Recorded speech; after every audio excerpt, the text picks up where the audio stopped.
तो बच्चों let's see the question. तो क्वेश्चन में गिवन है कि a scientist is observing a bacteria using a compound microscope for better analysis and to improve its resolving power he should।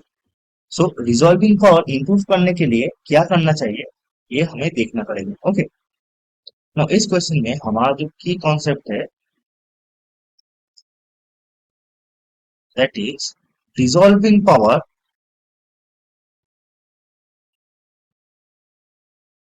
Resolving power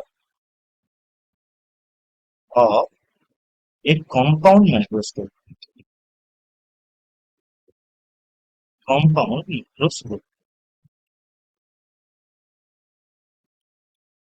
Now, resolving power for a compound microscope is what? So, resolving power for a compound microscope is equals to 2n sin theta by lambda।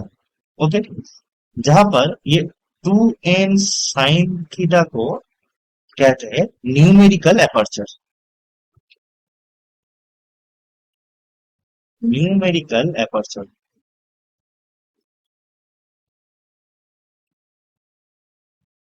Okay, and lambda is the wavelength. और ये जो n है, n is refractive index.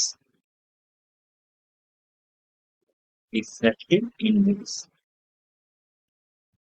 Between the object and the objective lens. Okay, तो यहां से हम क्या देख सकते हैं कि resolving power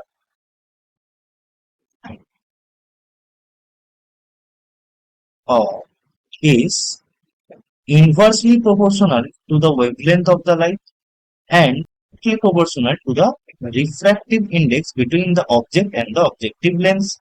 Okay, so if we increase the wavelength, so resolving power will decrease because it is inversely proportional. And if we increase the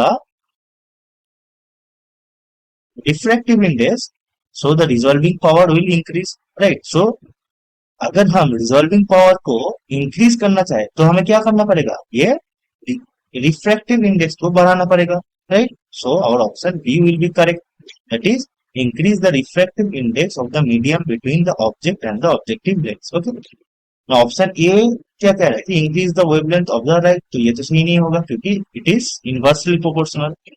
और ऑप्शन सी में कह रहा है कि decrease the focal length and D में कह रहे हैं decrease the diameter of the objective length. तो इन दोनों के बीच तो कोई रिलेशन ही नहीं है रिजॉल्विंग पावर के साथ, राइट? सो हमारा ऑप्शन बी ही सही होगा। Hope you understand it.